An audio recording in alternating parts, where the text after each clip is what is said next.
অনেক দিন ধরেই মনে হচ্ছিল পরিবার নিয়ে কোথাও একসাথে যাওয়া দরকার। সবাই যার যার কাজে ব্যস্ত, তাই একসাথে বেরোনো হয়ে উঠছিল না। অবশেষে সবাই মিলে পরিকল্পনা করলাম একটা ছোট্ট যাত্রা, শুধু একসাথে থাকার জন্য।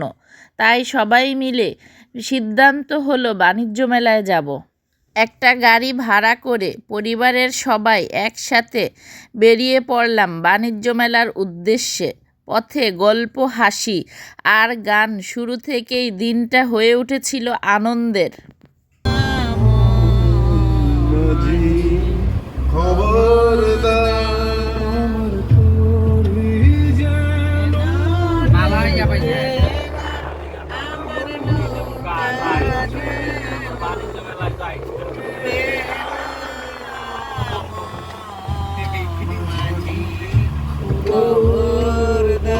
বেশ মজায় আছি। মেলায় পৌঁছে হাঁটাহাঁটি, ঘোরাঘুরি, আড্ডা আর একসাথে সময় কাটানো, সব মিলিয়ে মনে হচ্ছিল অনেক দিন পর সত্যিকারের একটা পারিবারিক সুন্দর মুহূর্ত ফিরে পেলাম।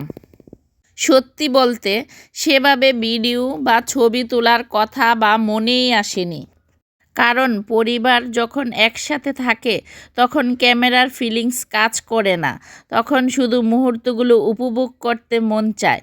শেষ মুহূর্তে শুধু দু একটা ছোট ভিডিও নিয়েছি স্মৃতিস্বরূপ রাখার জন্য। এই যাত্রায় বড় কিছু না থাকলেও একসাথে থাকার আনন্দটা ছিল সবচেয়ে বড় পাওয়া। পরিবার মানেই তো এমন অল্প পরিকল্পনা, সাধারণ একটি দিনের অসাধারণ সুখ। সত্যি কথা বলতে ক্যামেরায় যতটা ধরা পড়েছে আমাদের আনন্দটা, তার চেয়ে অনেক বেশি আনন্দে ছিলাম আমরা। ফেরার পথে গাড়িতে সবাই মিলে গান, হাসি, আড্ডা আর গল্প, এই তো আমাদের মুহূর্ত আসল সৌন্দর্য ফুটে উঠেছে। একদিনের যাত্রা, আজীবনের স্মৃতি। ভিডিও কম, অনুভূতি বেশি।